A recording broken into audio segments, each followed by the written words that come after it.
Good morning everyone, स्वागत है आप सभी का आयुषी एकेडमी पर। कैसे हैं आप सभी गाइस? हम आपके लिए लेकर के आए हैं डेली करंट अफेयर्स सीरीज, जो कि आपके लिए वनडे एग्जाम में महत्वपूर्ण भूमिका निभाएगी।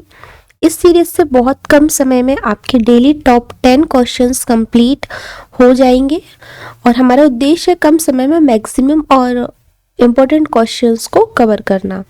तो चलिए शुरू करते हैं क्वेश्चन नंबर 1 से। भारत ने 14-15 नवंबर 2025 को किस कानून के नियम अधिसूचित किए हैं? तो डिजिटल पर्सनल डेटा प्रोटेक्शन नियम। जानते हैं हम डिजिटल पर्सनल डेटा प्रोटेक्शन नियम क्या है? तो सबसे पहले हम बात करते हैं, ये जो कानून है ये भारत में व्यक्तिगत डिजिटल डेटा की सुरक्षा के लिए बनाया गया है। जैसे कि नाम से ही हो रहा है कि पर्सनल डेटा प्रोटेक्शन नियम है ना, तो व्यक्तिगत डिजिटल डेटा की सुरक्षा के लिए बनाया गया है। इसका उद्देश्य है कंपनी ऐप, वेबसाइट, सरकारी संस्थाएं आपके व्यक्तिगत डेटा को सुरक्षित रखें, गलत इस्तेमाल ना करें, है ना, आपकी अनुमति के बिना शेयर ना करें।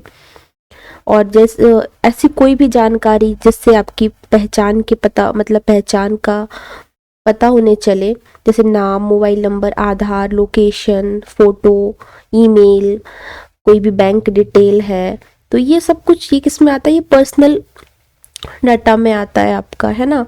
और पर्सनल डेटा में आता है और लोगों को अपने डेटा पर अधिकार देना इसका उद्देश्य है कि आप अपनी चीज़ों को सुरक्षित रखें। कंपनियों को डेटा सुरक्षित रखने की जिम्मेदारी देना, डेटा चोरी, लीक और दुरुपयोग को रोकना, और बच्चों का डेटा विशेष रूप से सुरक्षा रखना, जिसमें इसमें दिया हुआ है 18 साल से कम उम्र में, है ना। तो जैसे कि कभी कभी कंपनी आपकी जानकारी ले लेती है, तो आप कभी भी फोन पर उनको स्पष्ट रूप से अपनी सभी जानकारी ना दें। अब हम बात करते हैं क्वेश्चन नंबर 2 की। तो 15 नवंबर 2025 को भारत की कौन सी जियो रणनीतिक चुनौती प्रमुख रूप से हाईलाइट की गई है? ये एक्स्ट्रा यहाँ से ये आ गया, तो इसमें आंसर क्या है? ऑप्शन नंबर ए, चीन की रेयर अर्थ निर्यात नियंत्रण।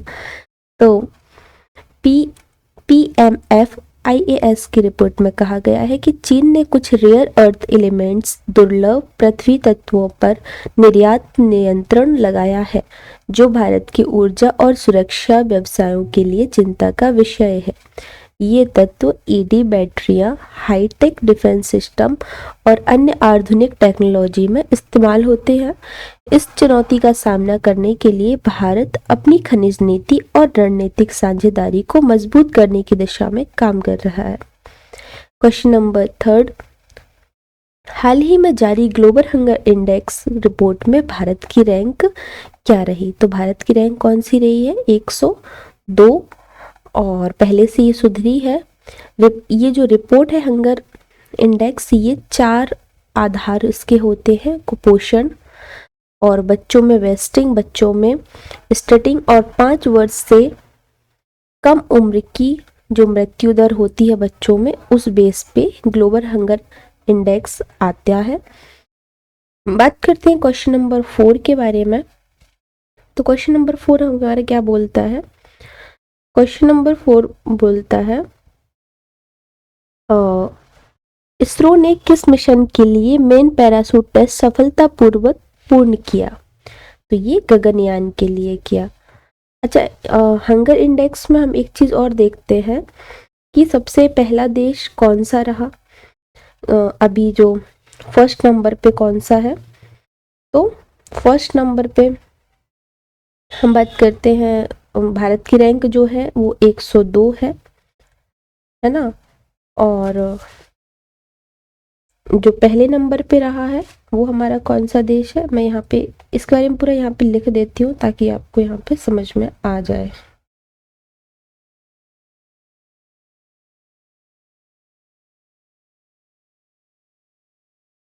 सबसे लास्ट है सोमालिया, यमन, अफ्रीकन रिपब्लिक और चाड, है ना, सबसे लास्ट में है। और सबसे जो बेहतर है वो कौन से हैं? Belarus, Croatia, Estonia. तो ऐसा कुछ इसका रिपोर्ट है। बात करते हैं क्वेश्चन नंबर 4 के बारे में। तो गगनयान की बात हो रही है, जानते हैं हम यहाँ पे गगनयान के बारे में। तो गगनयान भारत का पहला मानव यान है जो कि मानव अंतरिक्ष यात्रियों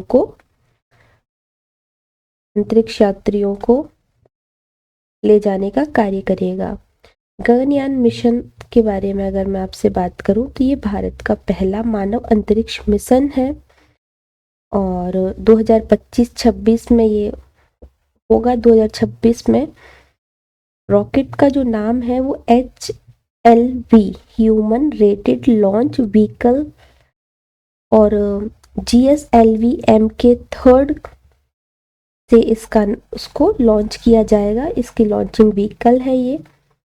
और सबसे जो इसमें इसका जो उद्देश्य है वो है मानव को अंतरिक्ष में उड़ान क्षमता देना। और प्रशिक्षण इसका कहाँ हुआ है? रूस में, फिर भारत के बेंगलुरु में। और उसके बाद मिशन में शामिल होने वाली प्रमुख भारतीय एजेंसियां जो हैं वो इसरो, DRDO और HAL और भारतीय वायु सेना है। और 10,000 करोड़ लगभग इसका बजट है। अब हम बात करते हैं क्वेश्चन नंबर 5 के बारे में। क्वेश्चन नंबर 5 क्या बोलता है? इंटरनेशनल गीता महोत्सव किस शहर में शुरू हो रहा है? Option number C, Kurukshetra. अंतर्राष्ट्रीय गीता महोत्सव 15 नवंबर से कुरुक्षेत्र में आयोजित हो रहा है। इस महोत्सव में कई देशों के विद्वान भाग ले रहे हैं और धार्मिक सांस्कृतिक कार्यक्रम आयोजित होंगे।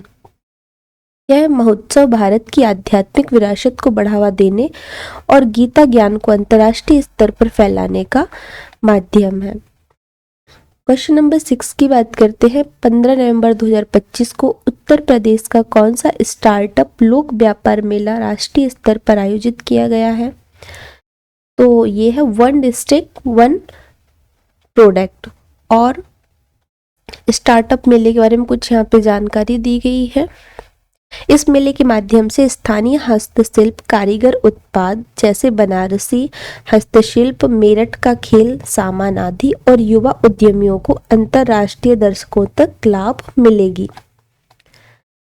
तो उत्तर प्रदेश का 44वें भारत अंतरराष्ट्रीय व्यापार मेले में ये हो रहा है। बात करते हैं क्वेश्चन नंबर 7 की। लखनऊ में किस बड़े खेल का आयोजन की ट्रॉफी का स्वागत किया गया है?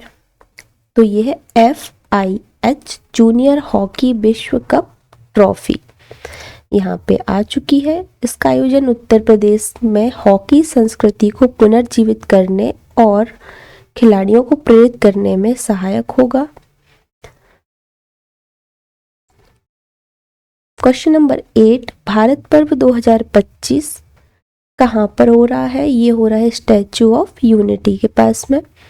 स्टैचू ऑफ यूनिटी में 1 तारीख से 15 नवंबर तक ये चला है और यह पर्व एक भारत श्रेष्ठ भारत की भावना को दर्शाता है, विविध राज्यों की सांस्कृतिक पहचान को बढ़ावा देता है।